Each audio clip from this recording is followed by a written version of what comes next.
الحمد لله رب العالمين والصلاة والسلام على سيدنا محمد صلى الله عليه وسلم وعلى آله وأصحابه أجمعين. Amin. Mes frères, mes sœurs en islam, salam alaikum wa rahmatullahi ta'ala wa barakatuh. Je vais essayer dans cette intervention de vous parler de la nuit du 27. Il y a quelques heures qui restent et nous serons, incha'Allah, dans la nuit du 27 ce soir. La nuit du 27 Ramadan. Nous avons vu que plus que 7 compagnons ont dit que la nuit du Qadr, c'est la nuit du 27. Donc on part vers cette nuit, on accueille cette nuit du 27 avec un grand espoir que cette nuit soit la nuit du Qadr, Inch'Allah. Et si c'est le cas, sachez que le prophète sallallahu alayhi wa sallam a dit Man qama laylat al-qadri imanan wa ihtisaban ghufira lahu ma taqaddama min dhanbih. Celui qui veille pendant la nuit du Qadr, parfois et conviction, tous ses péchés antérieurs lui sont pardonnés. Rawahu l'imam Bukhari ou l'imam Muslim, rapporté par l'imam Bukhari et l'imam Muslim, ça veut dire unanimement authentique.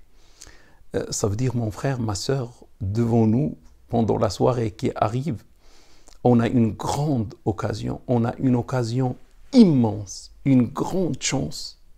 On peut, si Dieu le veut, vivre la nuit du Qadr. Mon frère ou ma sœur, si cette nuit du 27 coïncide bien avec la nuit du Qadr, qu'est-ce qu'on peut faire comme adoration, comme chose qui plaise à Dieu subhanahu wa ta'ala?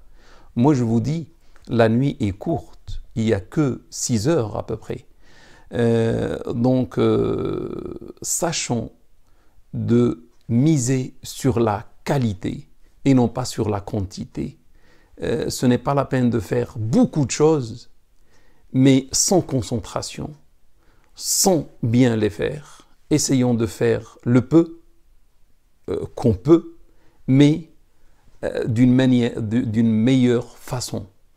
Donc ce que je vous propose, mes frères et mes sœurs, c'est d'essayer de faire la prière du Isha à la mosquée. Ça veut dire en groupe avec l'imam et avec les musulmans. Essayons, si on peut, faire quelques unités de prière par la suite, le nombre qu'on peut. Et aussi, essayons, mes frères et mes sœurs, de donner une grande aumône à la mosquée, à une association, à des pauvres, à des proches pauvres, etc. Ce qu'on peut, mais une belle somme, parce que c'est la nuit du 27. Et on donne cette somme avec joie. Et on remercie Dieu qui nous a aidés à donner de l'argent, malgré qu'on aime l'argent, à le donner, et en plus avec joie. C'est bien que lorsqu'on donne, Dieu remarque, voit la joie dans nos cœurs. Aussi, mes frères et mes sœurs, essayons de faire beaucoup de dua, ou une partie de dua, je ne sais pas, 2 minutes, 3, 5, 10, selon la possibilité de chacun de nous, mais dans un lieu où personne ne nous voit à part lui. On s'isole à un certain moment de la nuit, et on se met entre les mains de Dieu subhanahu wa ta'ala, et on parle avec lui. Le prophète sallallahu alayhi wa sallam a dit à notre mère Aïcha que si à la nuit du Qadr, qu'elle dit à Dieu subhanahu wa ta'ala Allahumma innaka afuun tuhibbul afwa fa'fu anna. Ô Seigneur, tu es pardonneur, tu aimes le pardon, pardonne-nous. Donc mon frère ou ma sœur, te voici, peut-être dans la nuit du Qadr, entre les mains de Dieu subhanahu wa ta'ala, tu es seul à seul avec lui. Je t'invite, mon frère ou ma sœur, à regarder le passé, tout ce que tu as fait dans le passé, à regarder l'instant présent et à penser que peut-être l'année prochaine tu ne seras pas là. Peut-être c'est la dernière fois de ta vie où tu vas vivre ces moments forts, ces moments intenses de la nuit du Qadr. Donc profite au maximum et te voici entre les mains de Dieu. Et sache que si tu commences à parler avec lui pendant cette nuit, que c'est lui qui t'a donné le visa Parce qu'on ne peut pas parler avec lui sans qu'il ne nous donne le visa de sa part. Beaucoup de gens vivent comme nous, des musulmans et des musulmanes, mais ne parlent pas avec Dieu subhanahu wa ta'ala. Ils sont distraits par la vie ici-bas qui nous entoure. Et on oublie de parler avec Dieu subhanahu wa ta'ala. Donc mon frère ou ma sœur, si tu te vois t'isoler et parler avec lui, sache qu'il t'a aimé et sache qu'il a aimé entendre ta parole de ta part. Ça, c'est la première chose. La deuxième chose, si tu commences à parler avec lui et à lui demander des choses, sache qu'il a voulu te répondre.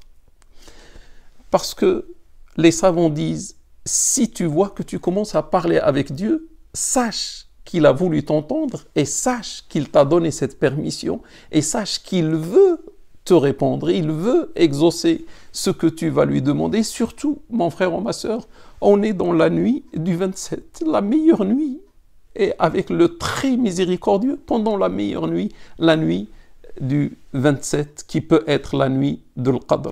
Donc mon frère ou ma sœur, si tu parles avec Dieu subhanahu wa ta'ala pendant ces moments-là, si tu peux pleurer, c'est le mieux encore pour toi.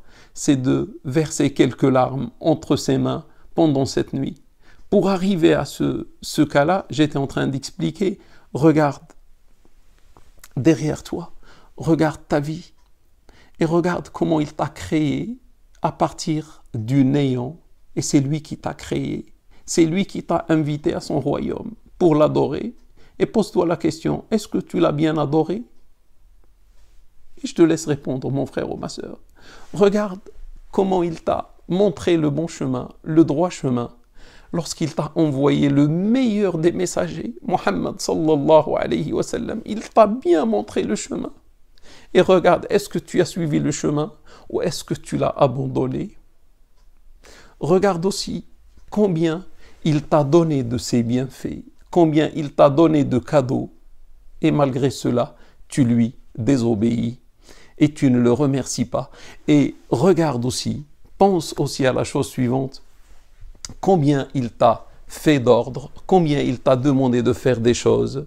Est-ce que franchement, tu as fait tout ce qu'il t'a demandé ou tu négliges sa parole, tu négliges ses ordres?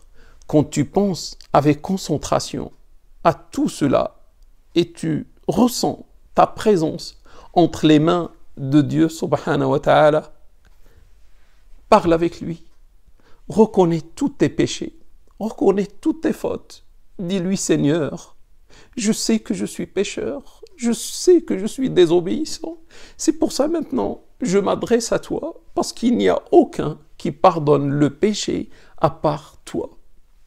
Et demande-lui de te pardonner tes péchés, mon frère ou ma sœur. C'est vrai, nos péchés sont presque infinis. Et sans une miséricorde de sa part, sans un pardon de sa part, nous ne savons pas qu'est-ce qu'on peut faire. Donc profitons de cette nuit pour parler de nos péchés entre ses mains et surtout pour lui demander et insister auprès de lui de nous pardonner nos péchés. Si on a commis les péchés, c'est pas par mécréance, c'est pas par orgueil, c'est pas parce qu'on ne l'aime pas, mais seulement parce qu'on est faible. Et l'homme a été créé faible, parce que Dieu nous a créés faibles. On a une faiblesse, et c'est cette faiblesse par moment qui nous tire vers le bas. Donc essayons de lui dire, Seigneur, c'est vrai, nous sommes faibles, c'est vrai, nous n'avons pas fait tout ce que tu nous as demandé, mais c'est vrai, tu es le plus miséricordieux de tous les miséricordieux. Tu es même le très miséricordieux. Tu es le très généreux. Et aujourd'hui, on ne pense pas à nos œuvres parce que nos œuvres ne valent rien. Parce qu'on n'a pas fait exactement tout ce que tu nous as demandé, mais on compte surtout sur ta miséricorde. Ô très miséricordieux, pardonne nos péchés. Et mon frère ou ma sœur, n'oublie pas de demander à Dieu de t'assister, de te guider et de t'aider et de ne pas te priver du bienfait de la nuit du Qadr, de ne pas te priver du bienfait du mois de Ramadan, et fais un dua aussi à tes proches, à tes enfants, tes parents, ton mari, ta femme, à ta famille, etc. Il y a tous les musulmans. Mon frère ou ma sœur, à la fin, je te dis, si tu arrives à faire tout cela pendant cette nuit, ne m'oublie pas. Fais pour moi un dua, moi aussi. Et barakallahu fikum, wassalamu alaikum wa rahmatullahi ta'ala wa barakatuh.